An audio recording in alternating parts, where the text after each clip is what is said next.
الحمد لله رب العالمين، والصلاة والسلام على سيد الأنبياء والمرسلين وعلى آله الطيبين الطاهرين وأصحابه الأكرمين الأفضلين، أما بعد. فأعوذ بالله من الشيطان الرجيم. كذبت ثمود المرسلين إذ قال لهم أخوهم صالح ألا تتقون إني لكم رسول أمين فاتقوا الله وأطيعون وما أسألكم عليه من أجر إن أجري إلا على رب العالمين. أتتركون فيما هاهنا آمنين في جنات وعيون وزروع ونخل طلعها حظيم وتنحتون من الجبال بيوتا فارهين فاتقوا الله وأطيعون ولا تطيعوا أمر المسرفين الذين يفسدون في الأرض ولا يصلحون. قالوا إنما أنت من المسحرين ما أنت إلا بشر مثلنا فأت بآية إن كنت من الصادقين. قال هذه ناقة لها شرب ولكم شرب يوم معلوم ولا تمسوها بسوء فيأخذكم عذاب يوم عظيم. فعقروها فأصبحوا نادمين فأخذهم العذاب إن في ذلك لآية وما كان أكثرهم مؤمنين وإن ربك لهو العزيز الرحيم. صدق الله العظيم. وقال الله تعالى في مقام آخر: إن الله وملائكته يصلون على النبي يا أيها الذين آمنوا صلوا عليه وسلموا تسليما. اللهم صل على سيدنا ونبينا مولانا محمد النبي الأمي وعلى آل سيدنا ونبينا مولانا محمد وبارك وسلم. معزز سامعین اکرام، آئیے آپ سبھی کا ہمارے اس ہفتے واری درس تفسیر قرآن میں استقبال ہے۔ جیسا آپ جانتے ہیں کہ ہمارا یہ ہفتے واری تفسیر قرآن سلسلے واری چلتا ہے اور ہم سورۃ الشعراء میں ہیں۔ آج احقن نے آپ کے سامنے سورۃ الشعراء کے 10ویں رکوع کی تلاوت کرنے کی 11ویں رکوع کی تلاوت کرنے کی سعادت حاصل کی ہے، اور آج انشاءاللہ تعالی اس رکوع میں ہم قوم سمود اور حضرت صالح علیہ السلام کے بارے میں ہماری گفتگو ہوگی۔ یہ آیات کی روشنی کرنے سے، اس کی تفسیر کرنے سے پہلے ایک مرتبہ آپ قوم سمود کے بارے میں ایک بہت ہی مختصر طور پہ میں آپ کے سامنے قوم سمود کے بارے میں رکھ دیتا ہوں۔ قوم سمود یہ ایک بہت بڑی قوم تھی جو قوم عاد کے بعد یہ قوم آئی تھی۔ گزشتہ جمعہ ہماری گفتگو قوم عاد کے بارے میں ہوئی تھی، اور آج قوم سمود کے بارے میں ہو رہی ہے۔ تو اللہ تعالیٰ نے قوم سمود کو طاقت، اور وہ جو قوم تھی ان کو بہت ہی سرشب ساداب زمین عطا فرمایا تھا، اور ساتھ ساتھ ان کو کئی نعمتیں دیے تھے اللہ تعالیٰ نے، اور ان کے پاس ایک ہنر تھا۔ وہ ہنر یہ تھا کہ وہ پہاڑوں کو، پتھروں کو تراش کے جو ہے اس میں گھریں بنا دیتے تھے۔ یہ ایک ہنر تھا جو اللہ تعالیٰ نے ان کو عطا فرمایا تھا، اور ان کو اللہ تعالیٰ نے باغات، کھجور کے باغات اور چشموں سے ان کو نوازا تھا۔ تو یہ قوم کیا کی، یہ اللہ تعالیٰ کی نعمتیں لینے کے بعد اس کا شکر نہیں کی، اس کی ناشکری کی، اور اللہ کے نبی حضرت صالح علیہ السلام نے اپنی قوم کو، قوم سمود کو برابر اللہ تعالیٰ کے عذاب سے ڈراتے رہے، ان کو نصیحت کرتے رہے، پر وہ نہیں مانی۔ پھر انہوں نے جو ہے اللہ کے نبی سے ایک مطالبہ کیا، ایک ڈیمانڈ رکھی، وہ یہ رکھا کہ آپ اگر اللہ کے نبی ہے، سچے ہیں اپنے دعوے میں، تو آپ جو ہے معجزہ پیش کریں۔ اور وہ معجزہ کیا تھا؟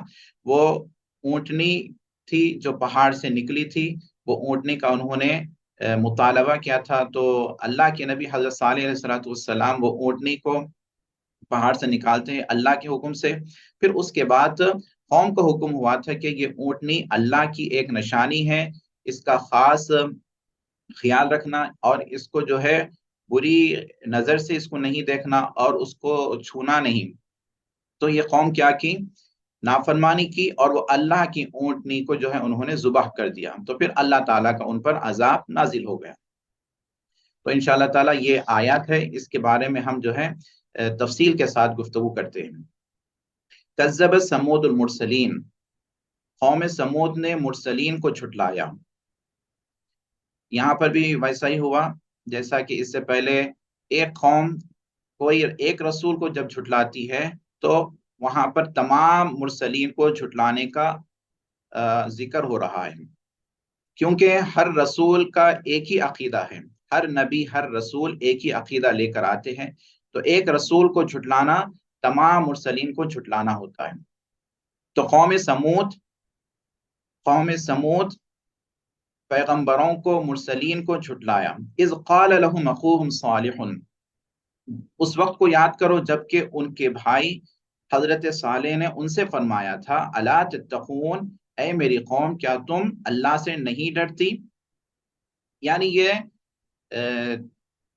تعجب کا کلمہ ہے، تعجب کرتے ہوئے فرما رہے ہیں کہ تمہیں اللہ سے ڈرنا چاہیے تھا، پر تم جو ہے اللہ کا خوف نہیں رکھ رہی ہے، اللہ سے نہیں ڈر رہی ہے، تمہیں اللہ سے ڈرنا چاہیے تھا۔ اذ قال لهم اخوهم صالح الا تتقون، یہاں پر بھی اخوہم یعنی ان کے بھائی، یہ فرمایا ان کے بھائی اس لیے فرما رہے ہیں تاکہ قوم کے اندر شفقت پیدا ہو جائے، نرمی پیدا ہو جائے۔ جب وہ بھائی کا جب ذکر ہوگا تو بھائی کا جو لفظ ہے، بھائی کہنے سے جو ہے ان کے دلوں میں ایک قسم کی نرمی پیدا ہوگی۔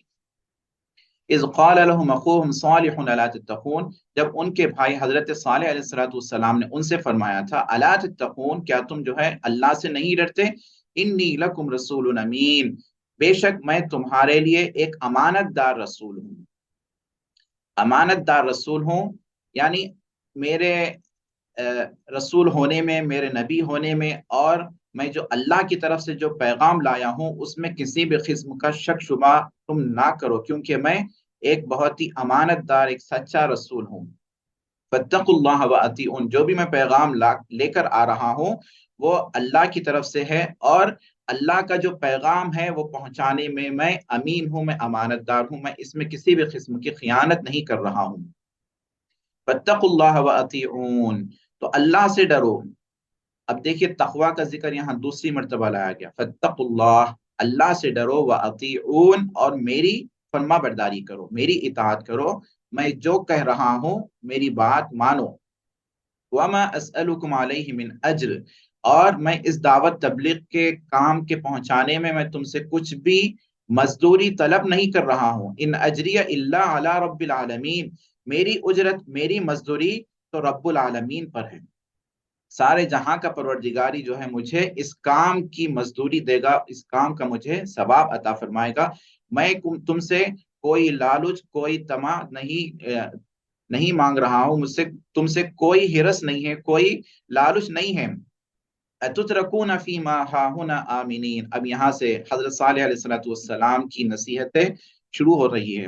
فرماتے ہیں اتترکون، کیا تم سمجھتے ہو، کیا تم یہ خیال کرتے ہو کہ تم یہاں پر اس دنیا کی زندگی میں یہاں پر تم ہمیشہ ہمیشہ رہنے والے ہو؟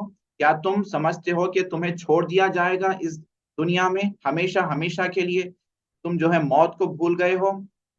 تم یہ خیال کر رہے ہو کہ اللہ تعالیٰ نے تمہیں اتنی نعمتیں دی ہے، اللہ تعالیٰ نے جو ہے تمہیں سرشب ساداب زمین عطا فرمایا ہے، تم یہ خیال کر رہے ہو کہ تم یہاں پر ہمیشہ ہمیشہ رہو گے اور تمہیں موت نہیں آئے گی، آمینین، اور امن کے ساتھ تم یہاں پر رہو گے، ایسا خیال کر رہے ہو؟ فی جنات و عیون، باغات میں اور چشموں میں تم ہمیشہ ہمیشہ یہاں رہنے والے ہو، وزروع، اور کھیتیوں میں، یہ جو کھیتیاں ہیں تمہارے سب چاروں طرف سے قوم سمود کو اللہ تعالیٰ نے جو زمین عطا فرمایا تھا، وہ زمین جو ہے بہت ہی سرشب ساداب زمین تھی۔ ہمیں ہر جگہ جو ہے ہریالی وغیرہ ہوتی تھی، ہر جگہ کھیت وغیرہ باغات وغیرہ ہوا کرتے تھے۔ تو اسی کا یہاں ذکر ہو رہا ہے، وَزُرُوعٍ، اور کھیتوں میں، وَنَخْلٍ، اور کھجور کے جو درخت ہے ان میں تم، ان کے درمیان تم رہو گے، طَلْعُهَا حَضِيمٌ، کھجور کا وہ درخت کے جس کا شگوفہ کیا ہے، بہت ہی نرم نازک ہوتا ہے۔ اب یہاں پر کھیتوں کا ذکر ہوا، پھر اس کے بعد جو ہے کھجور کے درخت کا ذکر کیا جا رہا ہے، جبکہ کھیتوں میں کھجور کا درخت بھی داخل تھا، پر یہاں پر خصوصیت کے ساتھ کھجور کے درخت کا ذکر کیا جا رہا ہے، کیونکہ کھجور کا جو درخت ہے وہ بہت ہی اہمیت کا حامل ہے۔ حضور پاک صلی اللہ علیہ وسلم نے اس کو کافی اہمیت دی ہے، اور کھجور کے درخت سے جو ہے مومن کو مشابہت دی گئی ہے۔ مومن کی مثال کھجور کے درخت کی طرح ہے فرمایا گیا، کیونکہ کھجور کا جو درخت ہے وہ کسی کو نقصان نہیں دیتا، اس کے اندر خیر ہی خیر ہے۔ ایک مرتبہ حضور پاک صلی اللہ علیہ وسلم صحابہ اکرام رضوان اللہ تعالی اجمعین کے سامنے یہ سوال رکھے کہ وہ کون سا درخت ہے کہ جس کے پتے زمین پر نہیں گرتے، نہیں جھڑتے۔ صحابہ اکرام کچھ صحابہ جو ہے کچھ جواب دیے، مختلف جوابات دیے، کوئی یہ درخت، وہ درخت، جنگل کے درخت کو جواب دیے۔ اس مجلس میں حضرت سیدنا عمر اور ان کے صاحبزادے حضرت عبداللہ بن عمر رضی اللہ تعالی عنہما بھی موجود تھے۔ جب وہ مجلس ختم ہو گئی تو حضرت عبداللہ بن عمر رضی اللہ تعالیٰ عنہ اپنے والد کے ساتھ جب جا رہے تھے اپنے گھر، تو راستے میں وہ اپنے والد سے عرض کرتے ہیں کہ ابا جان، میرے دل میں یہ بات آئی کہ وہ درخت کون سا درخت ہوگا، وہ کھجور کا درخت ہوگا۔ اس طرح گفتگو شروع ہوئی، پھر وہ جا رہے تھے کہ کھجور کا درخت ایسا ہی ہے کہ اسی وجہ سے اس کو مومن سے جو ہے مشابہت دی گئی، مومن بھی جو ہے اسی طرح کھجور کے درخت کی طرح ہوتا ہے۔ مومن پورا کا پورا خیر ہی خیر ہوگا، مومن کسی کو نقصان نہیں دیتا، کسی کو تکلیف نہیں دیتا، کسی کو ایذا نہیں دیتا۔ یہی معاملہ کھجور کے درخت کا بھی ہے کہ اس کو آپ جب دیکھیں گے، جب وہ اگتا ہے تو اب اگ جاتا ہے، اور یہ جو ہے جو کسان ہوتا ہے اس کے لیے بھی جو ہے اس میں بہت فائدہ ہے۔ جب وہ اگتا ہے اور اس کا جو ساخ دیکھیے آپ، اس کے پتے نہیں جھڑتے، اور جب اس کا پھل آتا ہے، پھل جب آتا ہے اس کا شگوفہ نرم نازک ہوتا ہے، پھر اس میں کانٹے کانٹے ہوتے ہیں۔ وہ کانٹے اس لیے ہے، اللہ تعالیٰ نے ایک حکمت کے لیے اس میں کانٹے رکھے ہیں تاکہ چوہے وغیرہ جو ہے کھجور کو نہ کھائے۔ اس لیے اس طرح کھجور کے درخت میں آپ جب دیکھیں گے، اس میں غور و فکر کریں گے، تو آپ کو جو ہے معلوم ہوگا کہ اس کے اندر بہت سی چیزیں ہیں، بہت سی منفیتیں ہیں۔ ریسرچ کرنے والوں نے بھی بہت سا ریسرچ کیا، اور جو ہے اس کے بارے میں بہت سارا لکھا گیا۔ تو کھجور کا درخت ہے۔ جب حضرت عبداللہ بن عمر رضی اللہ تعالیٰ عنہ اپنے والد سے فرماتے ہیں کہ میرے دل میں یہ بات آئی کہ حضور پاک صلی اللہ علیہ وسلم نے جو سوال فرمایا تھا کہ وہ کون سا درخت ہے جس کے پتے زمین پر نہیں گرتے، تو حضرت عبداللہ بن عمر رضی اللہ تعالیٰ نے فرمایا میرے دل میں خیال آیا کہ وہ کھجور کا درخت ہوگا۔ پھر جب حضرت عمر رضی اللہ تعالیٰ عنہ حضور پاک صلی اللہ علیہ وسلم کے پاس جب واپس جاتے ہیں اور عرض کرتے ہیں کہ عبداللہ بن عمر کا اس طرح کا جواب ہے، تو حضور پاک صلی اللہ علیہ وسلم نے فرمایا صدق ولدک، اے عمر مبارک ہو تمہارے لڑکے نے سچ جواب دیا۔ حضرت عمر فرماتے ہیں کہ یہ حضور پاک صلی اللہ علیہ وسلم سے یہ سننے کے بعد مجھے بہت زیادہ خوشی ہوئی، اس بات پر خوشی ہوئی کہ میرا لڑکے کے اندر اتنی فطانت ہے، اتنی ذہانت ہے۔ تو کھجور کا درخت کو یہاں پر خاص طور پر ذکر کیا گیا۔ وَزُرُوعٍ، قوم سمود کئی میں تھی، نعمتوں میں تھی، جنتوں میں تھی، باغات میں تھی اور چشموں میں تھی، اور ان کے ساتھ ساتھ ان کے تمام شہر کے اطراف اور اکناف تمام کھیتیاں تھی اور کھجور کے درخت تھے۔ کھجور کا وہ درخت جس کا شگوفہ بہت نرم نازک ہوتا ہے۔ وَتَنْحِتُونَ مِنَ الْجِبَالِ بُيُوتًا فَارِهِينَ، اور یہ قوم سمود کیا کرتی تھی، اللہ نے ان کو یہ فن، یہ ہنر عطا فرمایا تھا کہ وہ پہاڑوں کو تراش کر اس کے اندر گھر بناتے تھے۔ بیوتن گھراں بناتے تھے پہاڑوں کو تراش کر، فارہین، اور یہ ہنر پہ ان کو ایک قسم کا تکبر تھا، ایک گھمنڈ تھا ان کو اس ہنر پر۔ فارحین کے بارے میں حضرت عبداللہ بن عباس رضی اللہ تعالی عنہما فارحین کی تفسیر مطرین لکھتے ہیں، یعنی وہ اتراتے ہوئے یہ ہنر کرتے تھے، ان کو اس ہنر پر تکبر تھا، گھمنڈ تھا۔ اور دوسرے مفسرین فارحین کی تفسیر ماہرین لکھتے ہیں، حاذقین لکھتے ہیں، یعنی یہ اپنے ہنر میں ماہر تھے، ایکسپرٹ تھے، تو اللہ تعالیٰ نے ان کو یہ ہنر عطا فرمایا تھا۔ پر یہ غیر ضروری جو ہے، جہاں کہیں پہاڑ دکھتا تھا اس پہاڑ کو تراشتے تھے، پتھروں کو تراش کر وہاں گھر بنا دیتے تھے۔ فَاتَّقُوا اللَّهَ وَأَطِيعُونِ، تو اللہ کے نبی ان کو نصیحت فرماتے ہیں، اللہ سے ڈرو، اللہ کا تقوی اختیار کرو، وَأَطِيعُونِ، اور میری اطاعت، میری فرما برداری کرو، وَلَا تُطِيعُوا أَمْرَ الْمُسْرِفِينَ، اور مسرفین جو لوگ اسراف کرتے ہیں ان کے حکم کی پیروی نہ کرو، وَلَا تُطِيعُوا أَمْرَ الْمُسْرِفِينَ الَّذِينَ يُفْسِدُونَ فِي الْأَرْضِ وَلَا يُصْلِحُونَ، اور مسرفین کون ہیں؟ وہ لوگ ہیں جو زمین میں فساد برپا کرتے ہیں، زمین میں فساد پھیلاتے ہیں، وَلَا يُصْلِحُونَ، اور کسی بھی قسم کی اصلاح نہیں کرتے، درست کے کام نہیں کرتے، بس ان کا کام صرف فساد بگاڑ کرنا ہی ہوتا ہے۔ تو فرمایا جا رہا ہے ایسے لوگوں کے معاملے کی تم پیروی نہ کرو، ایسے لوگوں کے راستے کو چھوڑ دو۔ دیکھیے قرآن جہاں کہیں بگاڑ کا جو راستہ ہے اس کے قریب جانے کی بھی ہمیں ممانعت کرتا ہے۔ اسی طرح آپ دیکھیے زنا کا معاملہ ہے تو کیا فرماتا ہے، وَلَا تَقْرَبُوا الزِّنَا، زنا کے قریب تک نہ جاؤ، یعنی جو چیزیں جو زنا تک تمہیں لے جاتی ہے اس چیزوں کو تم چھوڑ دو، جب وہ راستہ چھوڑ دو گے تو زنا کی نوبت بھی نہیں آئے گی۔ اور اسی طرح وَلَا تَقْرَبُوا وَأَنْتُمْ سُكَارَىٰ يَا أَيُّهَا الَّذِينَ آمَنُوا إِذَا قُمْتُمْ إِلَى الصَّلَاةِ فَاغْسِلُوا وُجُوهَكُمْ، جب تم حالت نشے میں ہو تو نماز کے قریب نہ جاؤ، حالت نشے میں نماز کے قریب نہ جاؤ۔ تو قرآن جو ہے جو چیز جو برائی کا راستہ ہے اس کے قریب بھی جانے کی ممانعت فرماتا ہے۔ تو یہاں پر بھی یہی معاملہ ہے، وَلَا تُطِيعُوا أَمْرَ الْمُسْرِفِينَ، جو لوگ اسراف کرتے ہیں ان کے معاملے کی تم پیروی نہ کرو۔ الَّذِينَ يُفْسِدُونَ فِي الْأَرْضِ وَلَا يُصْلِحُونَ، کہ وہ لوگ زمین میں صرف فساد ہی فساد کرتے ہیں اور وہ اصلاح نہیں کرتے ہیں۔ کچھ لوگ ایسے ہوتے ہیں کہ بگاڑ کے کام بھی کرتے ہیں اور کبھی ان سے جو ہے اچھے کام بھی ہو جاتے ہیں، پر یہ لوگ ایسے لوگ ہیں کہ ان سے جو ہے اچھائی کی امید ہی نہیں کی جا سکتی، بس ان سے جو ہے فساد بگاڑ ہی ان سے ہوتا ہے۔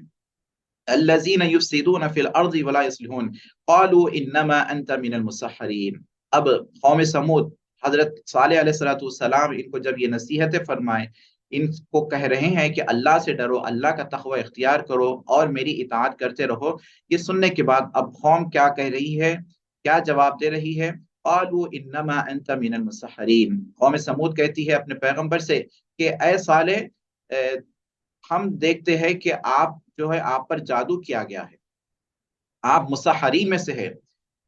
مسحر کسے کہتے ہیں؟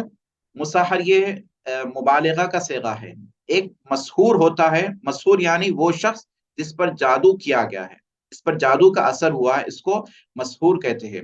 اور اس کا مبالغہ مسحر آتا ہے، یعنی اس پر ایک مرتبہ نہیں کئی مرتبہ جو ہے اس پر جادو کیا گیا ہے، اور جس کی جادو کے وجہ سے جو ہے اس کی عقل چلی گئی ہے، اس کو مسحر کہتے ہیں۔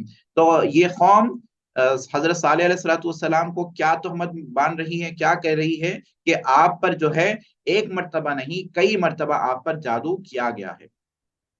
قرآن مجید میں ساحر کسے کہتے ہیں؟ ساحر یعنی جادو کرنے والے کو ساحر کہتے ہیں، اور جو جس پر جادو کیا جاتا ہے اس کو مسحور کہا جاتا ہے، مسحور کا صیغہ مسحر، اور ساحر جادو کرنے والے کو، اور جو جادو میں جو ایکسپرٹ ہے اس کو سحار کہتے ہیں۔ جیسا کہ فرعون جب جادوگروں کو جب شہروں سے جب جادوگروں کو بلایا اور موسیٰ علیہ الصلوۃ والسلام سے مقابلہ کرنے کے لیے، تو وہاں پر سحار کہا گیا، یاتوک بکل سحار علیم، یعنی ہر شہر سے تیرے پاس جو ہے بڑے بڑے جادوگر آ جائیں گے، ایکسپرٹ جادوگر تیرے پاس آ جائیں گے۔ تو وہاں پر ساحر کا لفظ نہیں استعمال کیا گیا، وہاں پر سحار لایا گیا، یعنی جو آدمی جو کام کرتا ہے اس کو ساحر کہتے ہیں، اور اگر وہ کام میں ایکسپرٹ ہو جاتا ہے تو اس کو سحار کہتے ہیں۔ اسی طرح جو کارپینٹری کا جو کام کرتا ہے اس کو ناجر کہتے ہیں، اور جب وہ اپنے ہنر میں ہو جاتا ہے، جب وہ اس کا پیشہ ہی وہ ہو جاتا ہے تو اس کو نجار کہتے ہیں، یعنی کارپینٹر۔ اسی طرح جو کپڑے سیتا ہے اس کو خائط کہتے ہیں، اور وہ اپنے ہنر میں جب ایکسپرٹ ہو جاتا ہے تو اس کو خیاط کہتے ہیں، یعنی درزی، ٹیلر۔ تو سحار وہ شخص جو جادو کرنے میں ایکسپرٹ ہے۔ ہر قوم میں جب جب پیغمبر جو ہے اپنی اپنی قوموں کو نصیحت کرتے رہے تو قوم کے تانے، قوم کی تہمتیں اپنے پیغمبروں کے لیے، اپنے نبیوں کے لیے اس طرح ہوتے تھے۔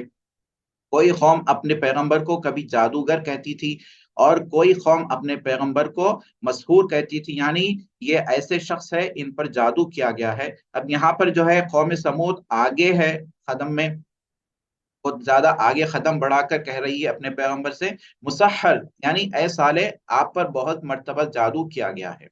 اب یہ قوم کو سمجھنا چاہیے کہ یہ جادو کبھی جادوگر کہہ رہی ہے اور کبھی مسحور کہہ رہی ہے، یعنی جو جادوگر ہوتا ہے اس پر جادو کا اثر کیسے ہو سکتا ہے؟ ان کو سوچنا چاہیے، ان کی عقلوں پر جو ہے پتھر پڑے ہوئے ہیں، وہ عقلوں کا استعمال نہیں کرتے ہیں، کہ جو جادوگر ہوتا ہے اس پر جادو کا اثر نہیں ہوتا ہے۔ تو کیسے ہو سکتا ہے کہ وہ جادوگر بھی ہو اور اس پر جو ہے جادو کا اثر کیا جائے؟ ایسا نہیں ہو سکتا۔ یہ جادوگر جو ہے دوسروں پر جادو کرتا ہے، اگر کوئی اس پر جادو کر رہا ہے تو اس کے پاس جو ہے اتنی اسکلز تو ہو سکتی ہے کہ وہ اپنے آپ کا دفاع کر سکے۔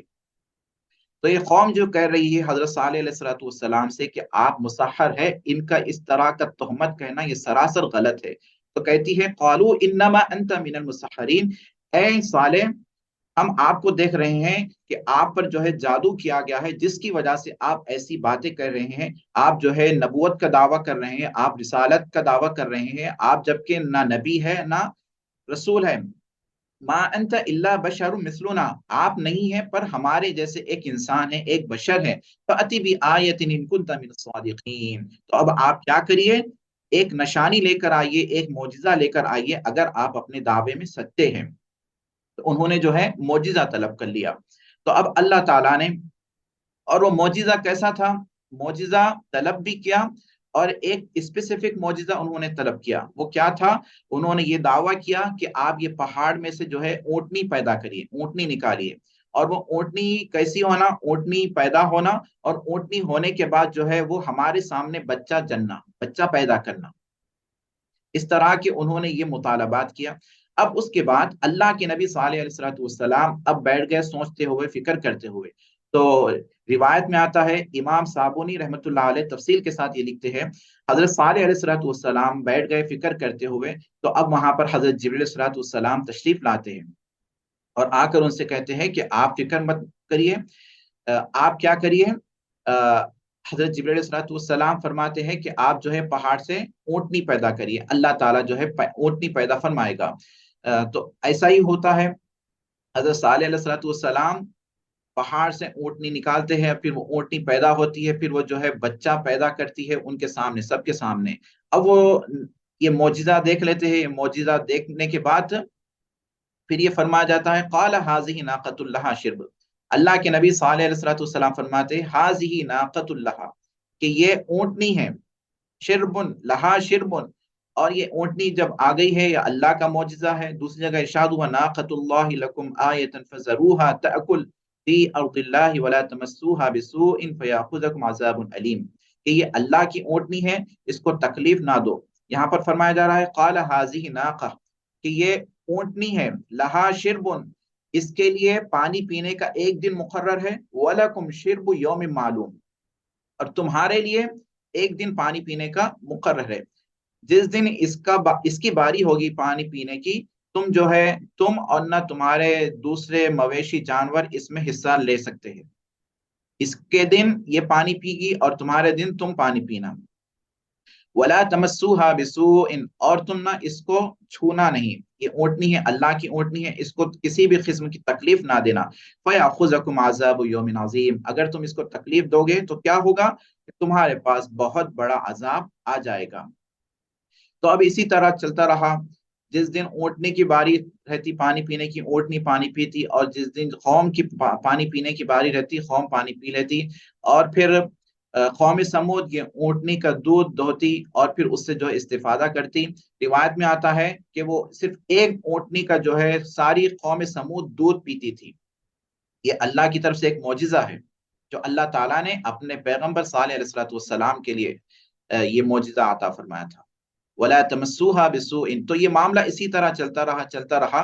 پھر اس کے بعد اب قوم نے جو ہے اونٹنی کو ذبح کرنے کا ارادہ کر لیا، پلاننگ بنا لی۔ فَعَقَرُوهَا، تو انہوں نے جو ہے اس کو کیا کیا؟ ذبح کر دیا۔ فَعَقَرُوهَا فَأَصْبَحُوا نَادِمِينَ، اونٹنی کو ذبح کر دیا اور پھر ندامت کرنے والوں میں سے ہو گئے۔ فَعَقَرُوهَا، کیا ساری قوم جو ہے اونٹنی کو ذبح کی یا پھر جو ہے صرف ایک شخص ذبح کیا؟ تو تفسیر کے کتابوں میں آتا ہے کہ وہ صرف ایک شخص تھا جو اونٹنی کو ذبح کیا، اس کا نام خدار بن سالف تھا۔ پر ساری قوم جو ہے اس کے ساتھ تھی، شامل تھی، سب اس بات پر اتفاق کیے کہ اونٹنی کو ذبح کرنا ہے۔ فَعَقَرُوهَا، تو یہاں پر اس لیے جمع کا صیغہ لایا جا رہا ہے، تو ساری کی ساری قوم جو ہے یہ اونٹنی کے ذبح کرنے میں سب کی سب داخل تھی، سب کی سب شامل تھی۔ فَعَقَرُوهَا، تو انہوں نے اس کو ذبح کر دیا۔ فَأَصْبَحُوا نَادِمِينَ، تو اب جو ہے وہ سارے کے سارے پشیماندہ ہو گئے۔ ندامت یہ توبہ کا ایک جز ہے۔ توبہ کا یہ سب سے پہلا اسٹیپ ہوتا ہے ندامت۔ اگر کوئی گناہ کر لیا اس کے بعد اس کو اس پر ندامت ہو رہی ہے تو وہ توبہ کے اقسام میں سے ایک قسم ہے، یعنی وہ توبہ جیسا ہی ہے۔ پر یہاں پر فرمایا جا رہا ہے فَعَقَرُوهَا فَأَصْبَحُوا نَادِمِينَ، اب یہ قوم اونٹنی کو ذبح کرنے کے بعد اب وہ نادم ہو گئی۔ کیا نادم ہوئی؟ ندامت کی بھی دو قسمیں ہوتی ہیں۔ امام بیضاوی فرماتے ہیں کہ ایک ندامت وہ توبہ کا ایک جز ہوتا ہے اور ایک ندامت وہ توبہ کا جز نہیں ہوتا ہے۔ اب یہاں پر یہ قوم کو جو ندامت ہوئی ہے وہ توبہ کا جز نہیں ہے، وہ ندامت دوسری ندامت ہے، وہ دوسری ندامت ہے۔ فَأَصْبَحُوا نَادِمِينَ، ان کو جو ندامت ہوئی ہے وہ ندامت اس بات پر ہوئی ہے کہ اللہ کے نبی نے ان کو پہلے وارننگ دی تھی کہ اگر تم اونٹنی کو ذبح کرو گے تو اللہ کا عذاب آ جائے گا، تو وہ خوف کھاتے ہوئے ان کو یہ ندامت ہو رہی ہے کہ اب ان سے یہ گناہ ہو گیا، اب انہوں نے جو ہے اونٹنی کو ذبح کر ڈالا، اب وہ سمجھ بیٹھے کہ اب ہم پر عذاب آنے والا ہے، اس لیے وہ نادم ہو کر بیٹھ گئے تھے۔ فَأَصْبَحُوا نَادِمِينَ فَأَخَذَهُمُ الْعَذَابُ، تو پھر اللہ کا عذاب ان کو پکڑ لیا۔ ان فی ذلک لآیہ، تو اب عذاب کس طرح آیا؟ قرآن مجید میں دوسری جگہ جو ہے ارشاد ہوتا ہے، سورۃ القمر میں جو ہے اس کے بارے میں ارشاد ہوتا ہے، اللہ تعالیٰ فرماتے ہیں وَأَمَّا ثَمُودُ فَهَدَيْنَاهُمْ فَاسْتَحَبُّوا الْعَمَىٰ، اب قوم سمود کا یہ معاملہ تھا کہ ہم نے جو ہے ان کو ہدایت دی، ان کے سامنے ہدایت رکھی، پر انہوں نے جو ہے ہدایت سامنے ہوتے ہوئے اس پر جو ہے گمراہی کو انہوں نے اختیار کر لیا، ہدایت کو چھوڑ دیا اور گمراہی کو اپنا لیے۔ فَاسْتَحَبُّوا الْعَمَىٰ عَلَى الْهُدَىٰ فَأَخَذَهُمْ صَاعِقَةُ الْعَذَابِ، تو ان پر کیا ہوئی؟ ایک آسمان سے ایک چیخ آئی، ایک بہت بڑی چیخ آئی جو ان کو جو ہے پکڑ لے گی، تو اس طرح جو ہے ان پر عذاب آیا۔ اللہ تعالیٰ نے فَأَخَذَهُمُ الْعَذَابُ إِنَّ فِي ذَلِكَ لَآیَةً، پھر یہ عذاب نازل ہوا، پھر اس کے بعد اللہ تعالیٰ ارشاد فرما رہے ہیں إِنَّ فِي ذَلِكَ لَآیَةً، بے شک اس میں ضرور اللہ کی قدرت کی نشانی ہے۔ وَمَا كَانَ أَكْثَرُهُم مُؤْمِنِينَ، لیکن ان کی اکثریت جو ہے ایمان لانے والی نہیں ہے۔ اللہ تعالیٰ ہر واقعے کے بعد یہ ذکر فرما رہے ہیں کہ قوم کو چاہیے تھا کہ ایمان لا لیں، پر ایمان لانے سے وہ جو ہے ایمان نہیں لا رہے ہیں، ایمان لانے سے انکار کر رہے ہیں، اکثریت تو ایمان نہیں لا رہی ہے۔ اب یہاں پر دیکھیے ہر قوم میں اللہ تعالیٰ ہر قوم کا جب قصہ ہو رہا ہے، قصے کے بعد یہی ذکر فرما رہے ہیں وَمَا كَانَ أَكْثَرُهُم مُؤْمِنِينَ، ان کی اکثریت ایمان والی نہیں ہے، مومن نہیں ہے، تو اللہ تعالیٰ نے ہمیں ایمان کی دولت عطا فرمایا، اور یہ ایمان کی دولت بہت بڑی دولت ہے۔ دیکھیے اکثریت دنیا کا اکثر حصہ جو ہے ایمان لانے سے غافل ہے، تو اللہ تعالیٰ کا ہم پر کرم ہے، اللہ کی نعمت ہے کہ اللہ تعالیٰ نے جو ہے ہمیں چن لیا ہے، اللہ تعالیٰ نے ہمیں ایمان کی دولت نوازی ہے۔ سب سے پہلے اللہ تعالیٰ نے اس دنیا میں، اس کائنات میں مختلف قسم کی مخلوق بنائی ہے۔ اللہ تعالیٰ نے ہمیں سب سے پہلے انسان بنایا، اور انسان یہ اشرف المخلوقات ہے، اللہ کا اس بات پر سب سے پہلے شکر کرے. پھر اشرف المخلوقات کے بعد پھر اللہ تعالیٰ نے ہمیں مومن بنایا، اللہ نے ہمیں ایمان کی دولت عطا فرمائی. اگر خیال کریے، اگر اللہ تعالیٰ ہم اگر ایمان سے محروم ہو جاتے تو پھر آج ہم جو ہے کوئی دوسرے مذہب کو فالو کرنے والے ہو جاتے. تو ہم ہمیشہ ہر وقت جو ہے اللہ کی یہ دی ہوئی نعمت کا ہمیشہ شکر بجا لاتے رہے. جب ہم کھانا کھاتے ہیں، کھانے کے بعد کیا دعا کرتے ہیں؟ الحمد للہ الذی اطعمنا وسقانا وجعلنا من المسلمین. کہ تعریف ہے اللہ کے لیے جس نے ہمیں کھلایا، ہمیں پلایا. اطعمنا وسقانا وجعلنا من المسلمین. یہ کھانا پلانا یہ بھی اللہ کی نعمت ہے، اور اس سے بڑی نعمت کیا ہے کہ اللہ تعالیٰ نے ہمیں جو ہے اسلام مسلمانوں میں سے بنایا. تو جب بھی ہو سکے اللہ تعالیٰ کی اس دی ہوئی نعمت کا شکر بجا لاتے رہے. وما کان اکثر المؤمنین. تو اللہ تعالیٰ جو ہے ہر قصے کے بعد یہی فرما رہے ہیں کہ ان کی اکثریت جو ہے ایمان لانے والی نہیں ہے. وما کان اکثر المؤمنین وان ربک لہو العزیز الرحیم. اور بے شک آپ کا پروردگار اے حبیب پاک صلی اللہ علیہ وسلم، آپ کا پروردگار کیا ہے؟ لہو العزیز الرحیم. وہی کیا ہے؟ عزیز ہے. عزیز یعنی وہ غالب آنے والا ہے، اس پر کسی کا غلبہ نہیں ہوگا. وہ عزیز کے ساتھ وہ رحیم بھی ہے، یعنی رحم کرنے والا بھی ہے. اب یہاں پر دیکھیے وَإِنَّ رَبَّكَ. اللہ تعالیٰ ربا کا فرما رہے ہیں. اللہ تعالیٰ حضور پاک صلی اللہ علیہ وسلم سے فرما رہے ہیں کہ آپ کا پروردگار. اللہ تعالیٰ ان کا پروردگار نہیں فرما رہے ہیں. ابھی یہاں پر قوم سمود کا ذکر ہوا ہے، یعنی ربہم فرمانا چاہیے تھا، پر اللہ تعالیٰ حضور پاک صلی اللہ علیہ وسلم سے خطاب کر کے فرماتے ہیں کہ وَإِنَّ رَبَّكَ. بے شک آپ کا پروردگار لہو العزیز الرحیم. وہی کیا ہے؟ عزیز ہے اور وہی رحیم ہے.